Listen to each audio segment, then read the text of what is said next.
Short-term government bonds are paying the highest rates in more than 15 years. I think right now we are actually getting to the point where you shouldn't be selling your bond. Now, treasuries don't have the cool factor of crypto or meme stocks, but when it comes to risk-adjusted returns, they're pretty hard to beat right now. We've seen a notable pickup in individual purchases recently, but retail investors still don't seem excited about treasury bonds. The government is going to need lots of people to buy bonds this year. So I made a commercial to help boost their popularity. Check it out. Yo, it's me, your Uncle Sam, and I want you to get this money.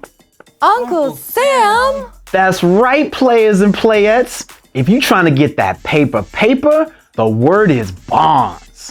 Treasury bonds. Right now, your man Uncle Sam is hooking you up with mad cash. Wow, Uncle Sam's got the fat stacks. That's right. Get these bonds and help me pay for roads, schools, hospitals, and more. All the proceeds from your purchase of U.S. Treasuries go right to the U.S. government. Okay, maybe a commercial's not such a great idea, but treasuries really are paying some of the best rates this millennium.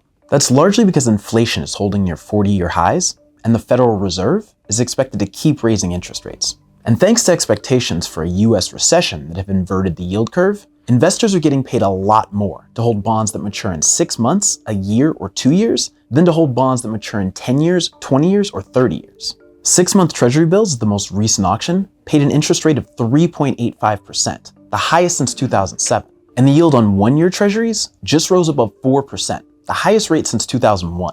That rate is nearly 2 full percentage points more than you can earn on many high-yield savings accounts. And it's more than 30 times the average savings account rate in the US. To be sure, Treasury prices have fallen a lot in 2022. But the great thing about bonds is that if you hold them until they mature, you get back 100% of what you invested, plus the interest, as long as the issuer doesn't default. Plus, as bond prices fall, yields rise, meaning new investors get to start off earning higher interest rates. Investing in a 1-year US Treasury bill is like putting your money in a government account and getting it back a year later with 4% interest for your trouble. Yeah, a 4% return may not match up to the potential gains on Dogecoin, but a 1-year T-bill isn't going to lose 75% of its value, the way Dogecoin has over the past year. Lots of Wall Street investors have been putting their money in government assets like I-bonds and treasuries so far this year. It'll be interesting to see if these new higher yields, and my super cool commercial, attract more retail investors as well. My name is Uncle Sam from the USA. I like to rap in the old school way. 2, 3, 4% and beyond, man, you gotta get you some of these treasury bonds.